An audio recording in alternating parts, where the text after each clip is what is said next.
Good boy. Yeah, good fish. Yeah. Good fish.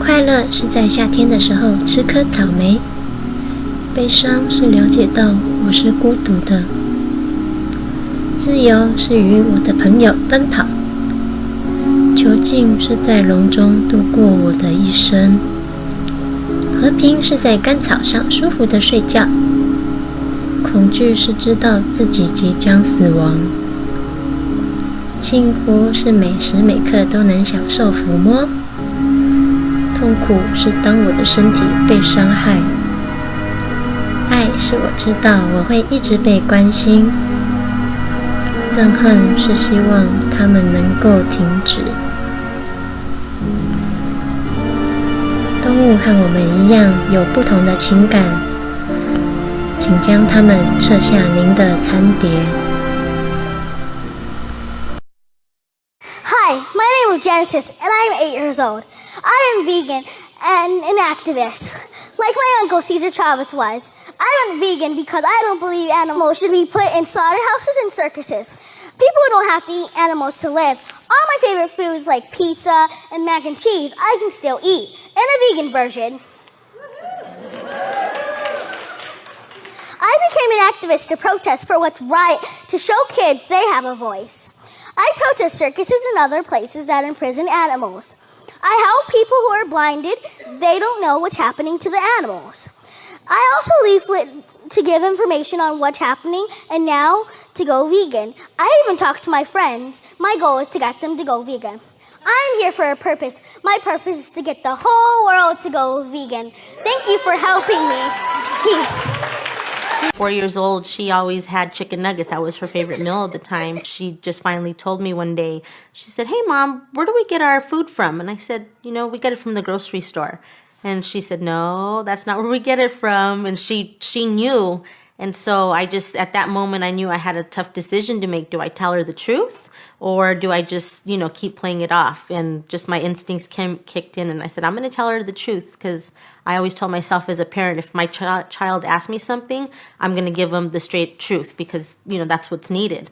And I told her we kill animals for the food that she was eating, and she was devastated. And I didn't even know she knew what death meant at that age, and she just knew deep down inside. One day I was nursing my baby, and she came and she looked at her sister when I was nursing, and she said, "Mom, where do we get milk?" And I said, "Oh man, I'm going vegan today." I already knew it was going to happen. It was a wrap. So we went vegan that day. From that point on, we never looked back. Don't ever underestimate your own voice. When you speak with kindness and sincerity, people will listen. And every single leaflet that Genesis or I hand out has a potential to change one person's life forever. So don't ever forget, we just got to plant as many seeds as humanly possible. Some of them will grow, some of them will not, but we just got to, keep fighting, keep being out there, keep educating the masses. You cannot get the truth from a corporation. We have to hit the streets, provide this information, and people will respond to this message of kindness. So if she can get this, how can adults not get it? And that's why I'm so inspired by her. On her first day of school, she wore a "Love Animals, Don't Eat 'Em" t-shirt. And her mother asked her after the first day of school, did kids make fun of you or say anything during lunch? And Genesis says, yeah. And her mom's like, "Well, what did they do?" She's like, "Oh, well, they waved hot dogs in my face, they rubbed salami on my cheeks." And her mom is like, "Well, did you cry?" And Genesis is like, "Yeah, I cried." And then her mom's like, "Did you cry because they were making fun of you?" And Genesis is like, "Oh, no, I cried because they didn't understand that they're hurting animals." And, it's all started with Genesis just reminding us that we need to be a little more compassionate, not just to other humans or to our family members, but to everyone else in the world, and including animals. My name is Barney Duplessis. I'm Miss Universe 2014. I'm a pro bodybuilder. I'm a vegan, and I'll show you how to become a vegan too.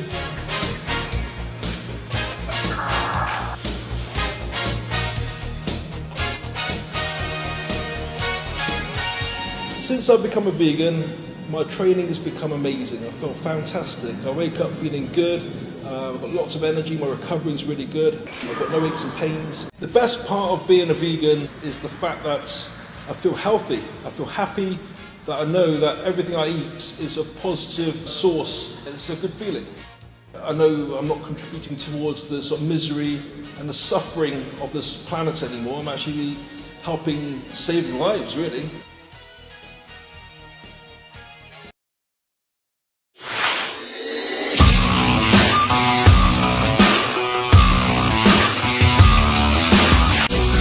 My name is Tori Washington. What does vegan mean to me? Vegan means to me that I no longer care solely about myself. Meaning, I don't put me on a pedestal. I take compassion to the heart and give back to not only the community, the animals, the environment, but the world in a global diaspora. I think that once we truly embrace compassion, me or I is off the table, and it's all about we, us, and survival.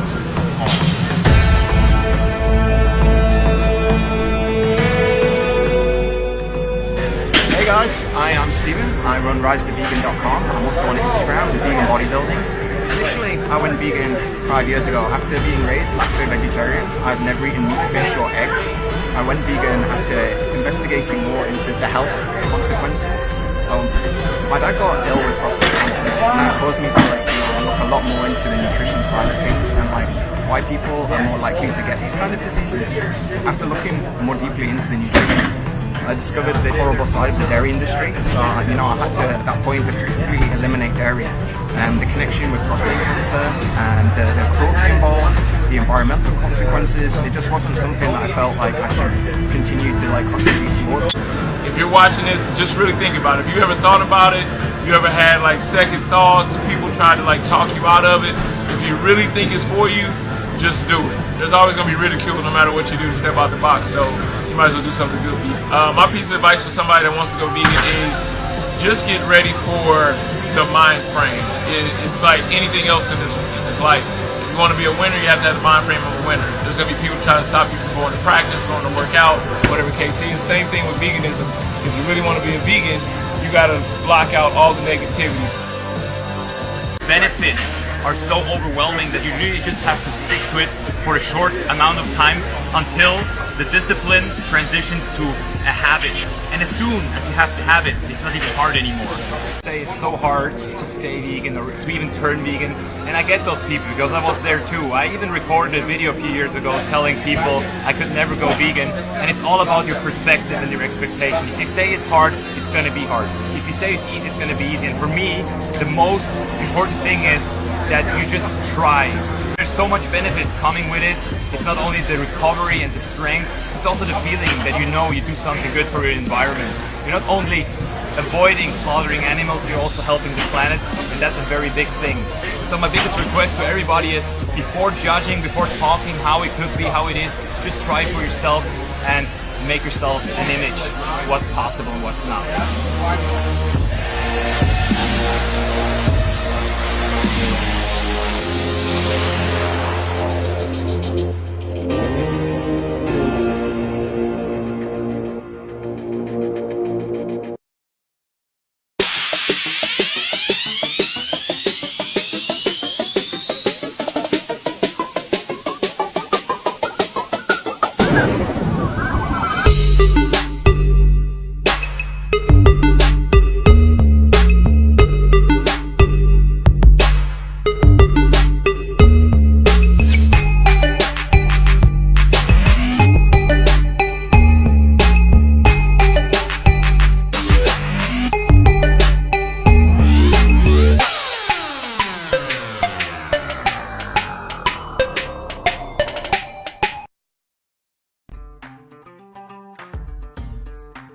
My name is Patrick Baboumian, and I'm vegan. I don't eat meat or dairy products. I do this for the animals, for the environment, and for future generations. What really surprised me was the positive effect that it had on my body. My performances got better, I got heavier, I got stronger. I broke 3 world records, but at the same time, my recovery time was so much faster, so I could train more, I could train harder. When it comes to veganism, sometimes people are really afraid of it. A huge part of the scariness of the idea is to think of not being allowed to consume some things like cheese or something that you love for the rest of your life. I always tell them, just try it for 4 weeks. In most cases, 4 weeks is enough to get to a point where you really have all these positive effects and you're really feeling them. And it's such a small thing, and it has a huge, huge impact on the planet. I've just tried to be a part of a movement to try to push society in that direction.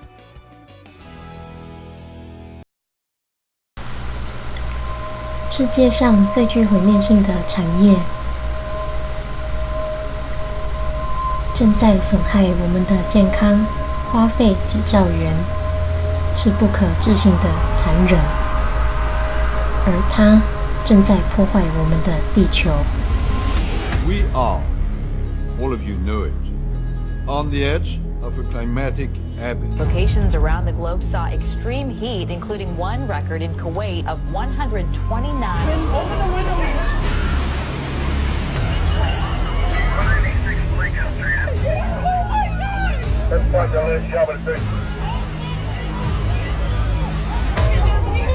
There's people in the water.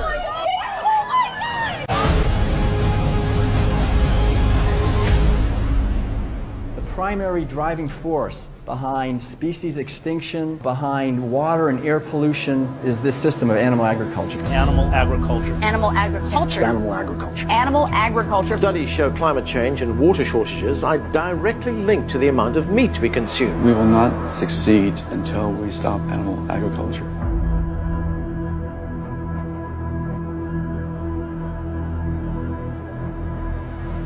Heart disease, prostate cancer, colon cancer, breast cancer, rheumatoid arthritis, multiple sclerosis. I knew at that point what caused most diseases. Animal products. Animal-based proteins. Animal protein. People that increase their consumption of plant-based foods, decrease their consumption of animal foods, actually have a survival advantage, actually live years longer than those that don't. The nearest most of us come is in the supermarket. But do we know how intelligent and sensitive they are, and how the decisions we make every day directly affect their lives?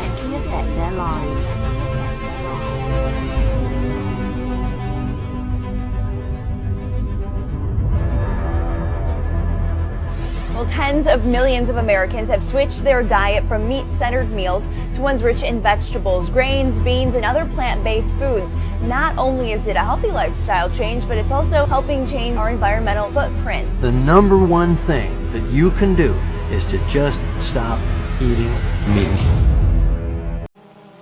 You're looking at a lake of toxic pig feces and urine, the size of 4 football fields. That's because thousands upon thousands of pigs are inside of these buildings. Their waste falls through slats in the concrete floor, and it's flushed directly into this giant open-air cesspool. How many of these kinds of factories are there? In North Carolina alone, there are over 2,000, and the consequences are disastrous. The waste falls through the floors. It's flushed out into an open pit, like a cesspool. It's easy for a big hog operation to have as much waste as a medium-sized.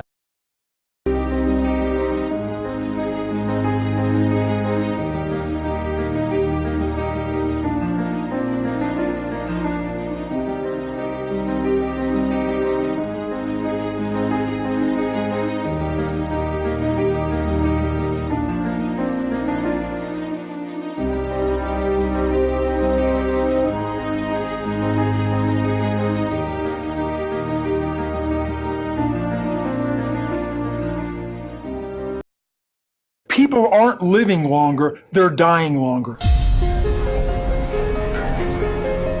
I'm a state guy. fish. Sushi, actually. Got up as heavy as 518 pounds. 6 months you'll be in dialysis or you'll be dead. I can't have that one candy bar a week because I didn't have an off switch. You're going to be on insulin the rest of your life. I wasn't making any progress on the pills. We see this kind of cancer, there's no known cure. I was flat on a gurney and they were debating, do I have triple bypass? I thought that my hypertension was genetic. You're out of control. And they were not giving me any hope at all. We had the cure. We've had it for decades. What we know from cigarette smoking is the public doesn't like to be lied to. We need education more than medication. Can't blame doctors. They're not trained in this field. I was really angry. I just could not understand why I didn't learn any of this in medical school. The food industry, which is $1 trillion industry, uses very similar kind of tobacco-style techniques, paying off scientists and funding studies. What is on our plate is really affecting our environment. We have been putting the wrong fuel in our body.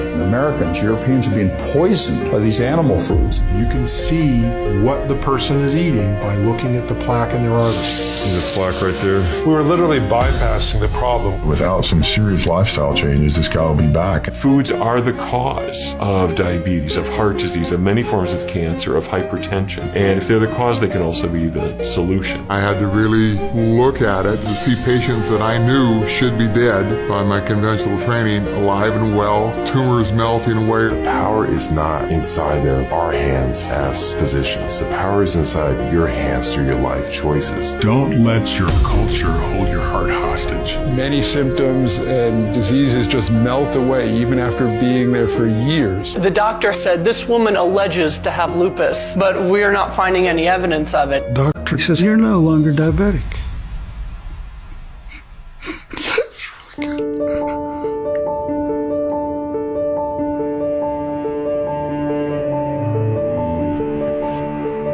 The most important decision anyone makes every day is what they elect to put in their mouths. I need to make a change, but what do I do? In the nutrition classes that I teach, a big component of that is taking people to the grocery store and doing hands-on training and teach people label reading. I think it is something that will really work. It's just my habits. Probably 95% of America has no idea how to eat. It's not so much about trying to invent a new way of life, but rather discovering the foods that are right here in front of you. I think that's the gift of the plant-based diet, is it really kind of taps into all your different creative parts and you just start really experiencing a new variety. This is my garlic Alfredo. It's just 7 ingredients. Just start out with chopping some onions, chopping some garlic. We're on the cusp of a paradigm shift. To me, this is the future of food. I can't imagine another way that we could have a greater impact on our health. Standing in front of you is obviously not a hindrance in bodybuilding to eat whole plant foods. To be able to push through 90 minutes and not get stopped by muscle cramps was an amazing feeling. Food is powerful. I've been in medicine for over 30 years, and for the very first time, I can truly look someone in the eye and I can say, I can heal you. Why isn't every person trying this? It's the best thing that ever happened to me. It saved my life, it saved my marriage. It's really nice to do things when you get results. Here, I was in control all along. Gave me freedom. This is where medicine should be. Come on. What's on your plate?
deafest dream, to wake up in a world in which we discard our colorlessness, our hearts awake, compassion determining our actions, a world in which we stop making clothes out of the skin which not too long ago felt sun and the wind. For us, it's only about a meal, just a moment. For them, it's about life itself. From the halls of abandoned slaughterhouses, the freedom ring. This is an ode to freedom. Listen to its sound.